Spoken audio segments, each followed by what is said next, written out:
दोस्तों आज पूरी दुनिया में तकरीबन हर कोई क्रिसमस के बारे में जानता है, लेकिन हर कोई यह नहीं जानता कि वास्तविकता में क्रिसमस क्या है।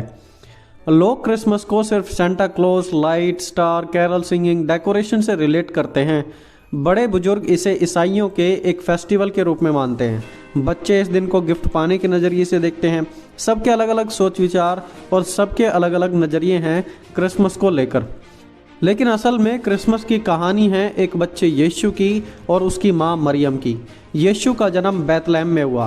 बैतलहम एक इतनी छोटी जगह थी कि नक्शे में भी इसे ऐड करने के लिए काफ़ी साल लग गए थे। और उस जगह उस बालक यीशु का जन्म हुआ जो कि दुनिया का उद्धारकर्ता बनने वाला था, पूरी दुनिया को बचाकर। अब यह तो सब हुई बेसिक क्रिसमस की कहानी, लेकिन अब सवाल यह उठता है कि क्यों यीशु का इस दुनिया में आना जरूरी था और उसके जन्म के कारण दुनिया में क्या प्रभाव पड़े। तो इस पूरी बात को समझने के लिए हमें जानना पड़ेगा बाइबल की पूरी उस घटना को जिससे बहुत सारे लोग अनजान हैं, और वही हमें यीशु के जन्म को समझने में मदद कर सकती है। तो चलिए हम शुरू करते हैं।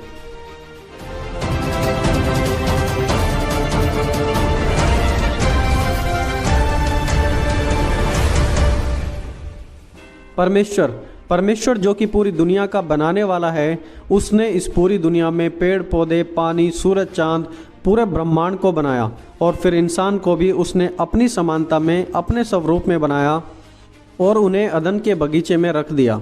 और जब परमेश्वर ने उन्हें बनाया था तो बिल्कुल परफेक्ट थे, उनमें कोई भी दोष और कोई भी पाप नहीं था। और जब परमेश्वर ने उन्हें बगीचे में रखा था तो एक आज्ञा भी दी थी कि तुम सिर्फ उस पेड़ के फल को नहीं खाना। और शैतान की बातों को सुनकर इंसान ने वही फल खाया जिसके बारे में परमेश्वर ने उसे मना किया था। इंसान ने खुदा के विरुद्ध विद्रोह कर दिया और उस पाप के द्वारा पृथ्वी को और आने वाली पीढ़ियों को भी श्रापित कर दिया। और इसीलिए बाइबल कहती है कि सबने पाप किया है और सबके सब परमेश्वर की महिमा से रहित हैं। हम सब पर वो पाप का इफेक्ट आज भी क्लियरली देखा जाता है, और हम सब के सब भी आज भी परमेश्वर के विरुद्ध और उसकी आज्ञाओं के विरुद्ध चलते और काम करते हैं। अब याद रखना कि परमेश्वर एक प्रेमी परमेश्वर तो है ही, लेकिन वो साथ ही साथ एक न्यायी परमेश्वर भी है जो न्याय करने वाला है। अब क्योंकि हम सब ने पाप किया है तो हम सब परमेश्वर के दंड के हकदार हैं, और वो दंड है मौत, मृत्यु, क्योंकि पाप की मजदूरी तो हमेशा से ही मौत है।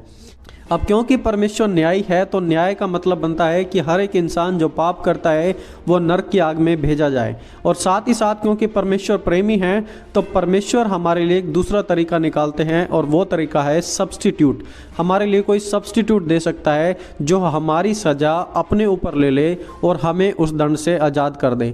अब परमेश्वर ने अपने प्रेम को दिखाते हुए इस बात को सिद्ध किया कि वो हमें नरक ना भेजें, परंतु हमारे लिए अपने बेटे को सजा दे दे ताकि हम उस पाप से बच जाएं। और इसलिए आज से 2000 साल पहले उस बालक यीशु का जन्म हुआ।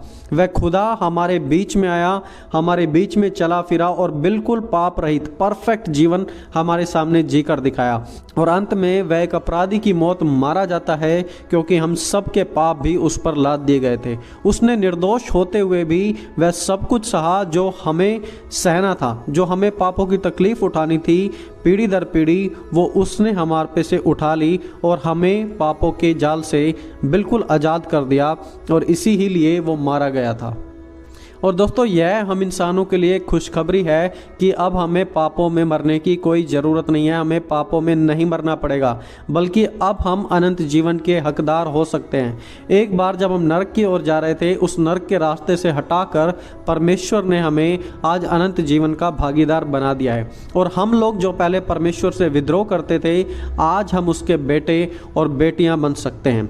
देखिए, तारे, चरवाहे, सेंटा, चरनी, यह क्रिसमस नहीं है। यह तो बस एक बाहरी खुशी मनाने का तरीका है, लेकिन वास्तविकता में क्रिसमस एक प्रेमी पिता का प्यार है जो हमें बचाना चाहते हैं और हम सभी को अपनी संतान बनाना चाहते हैं। लिखा है, क्योंकि परमेश्वर ने जगत से ऐसा प्रेम किया कि उसने अपना इकलौता पुत्र दे दिया, कि जो कोई उस पर विश्वास करे वह नष्ट न हो परंतु अनंत जीवन पाए। क्योंकि परमेश्वर ने अपने पुत्र को जगत में इसलिए नहीं भेजा कि जगत को दोषी ठहराए, परंतु इसलिए कि जगत उसके द्वारा उद्धार पाए। जो उस पर विश्वास करता है वह दोषी नहीं ठहराया जाता, जो विश्वास नहीं करता वह दोषी ठहराया जा चुका है, क्योंकि उसने परमेश्वर के इकलौते पुत्र के नाम पर विश्वास नहीं किया। तो दोस्तों, जो क्रिसमस है, क्रिसमस का कारण प्रभु यीशु मसीह हैं, जो हमें बचाने के लिए, श्राप से मुक्त करने के लिए आए थे। तो आज लाइटों में, क्रिसमस की सेलिब्रेशन में उस कारण को ना भूल जाएं, जो कारण असल कारण है, और दूसरी चीज़ों में ना खो जाएं। तो दोस्तों, मिलेंगे जल्दी एक और नई वीडियो के साथ। तब तक आप सभी को जय मसीह की दोस्तों।